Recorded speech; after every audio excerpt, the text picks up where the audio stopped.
Okay, So, I'm definitely still here. The thing which really sort of struck home to me when we looked at the sailing coach, I think all these ideas about good sailing, improving yourself and enjoying our sport, I actually think they applied before the pandemic, during the pandemic, and after the pandemic. I don't see them really changing. And I do have to say, I think we are in a good situation here. The RA have worked very hard. And if you've got any international viewers, I feel very sorry for those people in Melbourne. I think both the Royal Geelong, please say that wrong, and Sandy Yacht Club did a wonderful job for the Lasers at the beginning of the year. And, it's really sad to see they're obviously going through a hard time there. yes, it's interesting times. So, still looking at the three stages. I think we've got through the what we'd call the aggressive sale, or the large sort of social.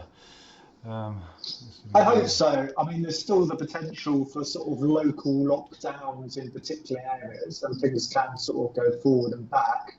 But I think we're going in the right direction, and more clubs are back racing, doing club racing. And I can understand them being a bit concerned about putting on local opens, not only because of obviously bringing people into the club, but actually if your club sailors haven't had any club racing for the first 6 months of the year, maybe you just want to, prioritise your home fleets. And I do hope it would have brought some people back to sailing who maybe had other things in their life and actually yeah, well, realised, the, sailing's a really good sport. the feedback from the clubs is they're having a sort of boom time in club sailing, and quite a lot of stories about people coming back to sailing, because of the COVID-19 situation, where they've perhaps lapsed over the last few years. So I think we're getting some good stories coming through, but I think we're still well in the middle of this sort of three stages, aren't we? And I think we sort of move forward and move back a bit, don't we? Yeah, I think it's going to be slow going, but it's just better to be safe than sorry. We've seen, and we'll talk about this a bit later, but we've seen interesting changes with dates and venues and things. But at this stage, we have had a national championships with the Barrios, I believe, Yeah, and the variant, I think they were the first. yeah, Not, good for them. And in the near uh, future, hopefully the 2000s yeah, upwards. well, we'll come on to that in a minute, but I think yes, the Varios are the first, unless anyone knows better or knows of any other ones. So good for them getting one in. I think shows the advantage of being sort of light and nimble and flexible. Okay, so did a bit of an update of the championship graph. Not much of a change, sort of a 1 or so% change. We have heard in the last week or so that the Phantoms have cancelled their national in rock, and also the RS 800s and the 700s have sadly cancelled. So a few that were trying to get off the ground have had to cancel for a variety of reasons. And I don't think there's any simple answer to this. I think it shows you how complicated it is, doesn't it? Yeah, I think the really important thing is to have good communication. So that's good communication between the class and the club, and good communication between the club and the sailors, and the class association and the sailors. So everybody knows where they are. All the clubs are going to have a unique setup, and it's just so people know what's happening. You don't want to have the situation where people do a long drive to a venue and then find out, it's just got cancelled. And also, you don't want events, prematurely cancelled that actually possibly could have run. So it is a difficult time. And I think anybody who signed up to be a commodore or chairperson or whatever of a club this year is probably now doing a lot more work than they thought they would be doing. Well, that's right. I think we sort of heard from Jeremy Atkins actually at Draycott, sort of how many man days that the team are having to put in just really to stand still. But I think testament to the enthusiasm from sailing clubs and their committees that they are making it happen. I think we should all be grateful for that. But I think good news from our friends in Westminster that DCMS are now actually linking into the REA guidance, aren't they? Yeah, I mean that's what we were really hoping to have on the last show. I think the RBA acted very quickly, and they had to just wait quite prudently for confirmation. I think one of the things as a club, you just need to look very carefully at any indoor activity you have, because there is that specific piece of legislation about wearing masks in relevant venues. So I think that's something that clubs need to look at very carefully. Personally, I think August having the sailing clubs open and not having, for example, changing rooms and showers, I don't see it as a big problem. I might be eating my own words in December, but to have to drive home a little bit salty is really nothing to. So I think the clubs are making the most of it, but it's good that sort of the decision making and the guidance has really been devolved to the likes of the REA. The government can't be expected to know everything, can't they? The REA is obviously the expert in our sport by definition, and they've done a good set of documentation. But actually, the key thing is just common sense and a conservative approach. I mean, you're very welcome to get into all the detail, and there's obviously been a lot of effort put in there.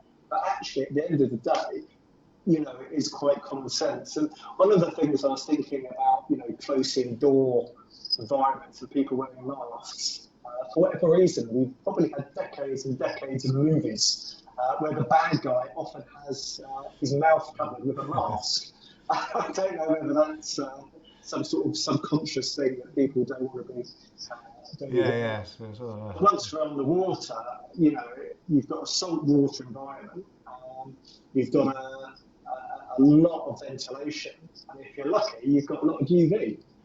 Yes, although I did see some countries are asking for masks to be worn on the water, aren't they? Which is, Yeah, I mean, for me, I think the most important thing is this. I'm trying to think of the legal term. In the relevant venues where you've got, if people go indoors, unless there's an exception, there is actually legislation there for very good reason. I just encourage clubs to look at that carefully. But yeah, I think the overall thing is common sense, and it's good that we can go back to two-man boats. Obviously, the more crew you have on a boat, the more complicated things become. But in terms of dinghy sailing, my perception this weekend felt relatively normal. Yeah, and I think encouragingly there's been acknowledgement that the benefit that sports, and particularly outdoor sports, bring. Sports were hit quickly, weren't they, in the lockdown? But I think everyone's thinking, well, actually, there's some real benefits if we keep people healthy. Physical and mental well-being is very important. It's just obviously the priority for various reasons was, to try and look at the economic impacts, and that meant, I guess, sports that were, having a big effect on the economy or sections of sport they would first be looked at. But I've said all the way along, I think we're in a pretty good situation. And now the detail, the devil's in the detail. I see, for example, the Moths are still running an event, but they're just doing the nationals and not doing the worlds. We have the same with the 470. Their worlds have been cancelled, but the event is still going ahead, but just as a European championship. So I think that's becoming the new norm, isn't it? That sort of the clubs and the classes are adapting, and they're giving a more flexible approach, and perhaps moving the expectations of it being the Worlds to something a bit less formal, which allows them to adapt and flex at the last minute without worrying about. Yeah, that's right. So I think again we're seeing sailing adapting quickly and sensibly, and as I say, if the world is recognising the benefits of outdoors, I think we've got more lockdowns to come. We will hopefully be seen in perhaps a better light than we were sort of earlier in this process. Yeah, exactly. Good. So moving on, we're seeing some events. We saw the Rourke event, which actually was I think was a substitution for their Cherbourg race, which couldn't go ahead for obvious sort of reasons. And I think when you look at the quarantine coming in, I don't think we've got to France yet, have we? But it's imminent, I think. No, I mean, you see that there's a quarantine for 14 days, which means that in Portugal, that those people who, for example, do the 4.7 Europeans, they can't do the 4.7 nationals because they'll have to be in quarantine.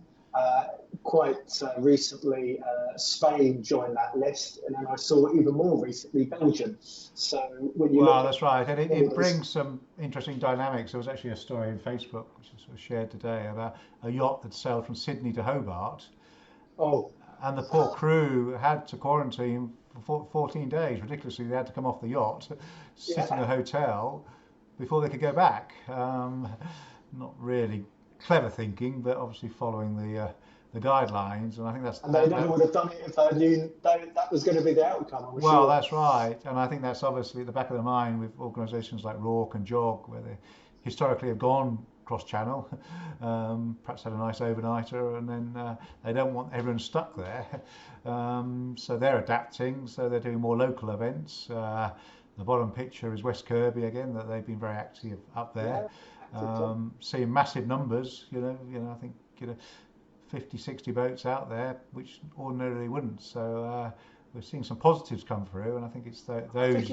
I think it is easier for the dinghies. I mean, I know we have issues with at Castle Cove that some of the yachts literally haven't managed to get on the water this year because they generally get launched at the highest astronomical tide. And then they spend the summer on them, and they come off at the tail end of the year, and they're still sadly on cradles in the boat park. But actually, I think probably some of the same people are now sailing dinghies. So well, yes, and talking to some of the class associations, as we've been working with the solos and the like, and you can't get a solo for love of money. I don't believe it's sort of all credit to Doug and his team now. Yeah, been a big rush into it, and obviously the builders can't really keep up. They can only build a certain number of boats every week, so they can't keep up demand. And good second-hand boats are going up very very quickly. So again, some positives that come out of this. I think people are perhaps rushing into dinghies because it gives that flexibility. Well, we've got the 4 weeks of British summer now, so. Well, that's right. So let's make the most of it. But yeah, we've got some national championships coming up. I think the 2000s are probably the next one out the block down at Brixham, and then some events at Weymouth with the Terrors and the Moths. Well, I think the Weymouth and Portland National Sailing Academy, they've got a really robust plan in place, and they have a reasonable number of full-time staff. So if anyone can do it, I think they can do it. And I'm not just saying that because that's sort of my neck of the woods. I think they've been working very hard to try and do their best in a difficult situation. And a venue designed for self-distancing, of course. Yes, very large. Yeah. And I think similarly with Eastbourne, the RS Aero team and Pete Barton will be hoping for a run of the beach. I guess one of their challenges will be that the beach could be quite busy. Yes. Yeah. Although, that's something I guess you have no control over. And also, like the lasers, they've been able to split into their little sub-fleets, haven't they? So, yeah, it's funny. I think the chairman, Rob Page, was very keen for a number of years to have a shorter laser championships, just sort of 3-4 days, and now he's got it. He gets 3 days of racing. We are seeing some adaptations. And then obviously Brixton have been very keen. They're hosting the Mustos as well. Looks like entries capped around about 50, but all these events I think are virtually sold out, haven't they? Yeah, I mean that sounds very sensible, and I do think people will remember in years to come, the clubs who really did their best to get things done. So yeah, no, good for them. It's not easy. And then we've got some of the local regattas. We're involved with the Mersey Challenge with Paul Jackson over in West Mersey. Again, a new event that's sort of emerged out of an old event, but trying to make use of technology. So everything online registration, briefing, tracking, electronic tally boards. Keeping that sort of social interaction down to a minimum, really. But the face-to-face social interaction, yeah. Well, that's right. But I think, yes, like we saw with the solos, I think there'll be lots of Zoom parties going on and things like that, and just try to keep some of the old norm going. But we are seeing a lot of adaptations going on, which is quite encouraging. Good. Okay, so really we're progressing on the sort of the elements of training without a coach, John. So one of the things that I think is quite good to do now is the use of the video camera, just to try and get some feedback, because that's one of the main things I do now as a coach, that I would tend to have very little direct input into the session itself. We would go out, we run a session, and we stop, the bare minimum to say what needs to be said at the time, to have, toilet and food breaks. But we try and, spend as little time as possible stopping and flapping, because it doesn't do either you or your boat any good. So it's a bit of a reverse situation, because as a coach, generally speaking, I see something of interest, which can be good or bad, and then I go and video it. If you're effectively videoing yourself, you can't actually do that. You need to set the video cameras, and you look in hindsight and see if you can find what was working well or what needs to be improved. So you can put a bow camera, a stern camera, and the one I really like is having something along the boom, because actually looking at that leech profile gives you a lot of information. So just looking at the stern camera, and it depends upon the class, but if it could be set back a little bit, maybe a metre, half a metre behind the boat, you tend to get a much better viewpoint. Personally, I use the 4K Sony Action Cam, and then you can run 3-4 cameras with one watch, and you just press start, and they all start, and you just press stop, and they all stop, and they all time. Sequence, I know that the GoPros are also very popular. The thing which is important, if possible, is to use the optical zoom, so you have a 2 or 3 times optical zoom, high quality, rather than if you have a fisheye lens, which is a very sort of wide angle, it makes everything look strange. It makes curved boats look square. And it's not, you get some exciting footage, but it's not necessarily going to give you the information you want. But yeah, if you're out without a coach, this is really good. And we're seeing some good sort of innovation coming out with, I think, lots of interesting attachments, aren't we? People, hanging them off the back of the stern. You see some quite fancy brackets. You can have the masthead ones as well, but I think for some, that's more fun to look at rather than. It doesn't necessarily give you exactly what you want. Yeah. But if we move on to training with a coach, yeah. I wasn't sure where to put this. I think, well, first of all, thanks very much to Ben Hawkes for that little example we showed earlier. I think drone footage is really useful, that overhead, especially for things like starting practice and looking at the boat handling, the big picture, how much a boat turns, how much it slows, when does it accelerate. And I do think drone footage is really, really good. And it's so much more affordable now than it was 10 years ago, and the quality is so much better.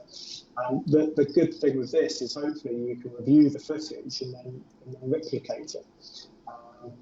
We might have consistency there, never mind. But yeah, because we need to be consistent. So the sort of phrase I always have to mind is that practice makes permanent. So once you're familiar with something, then you really need to practice it again and again. And that's sometimes psychologically harder without a coach than with having somebody blowing whistles at you to feed. But that training with a coach,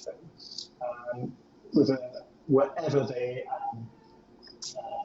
aim of the session, it's really important to video things that need to be improved, and not just to do the highlights of the session, if you see what I mean.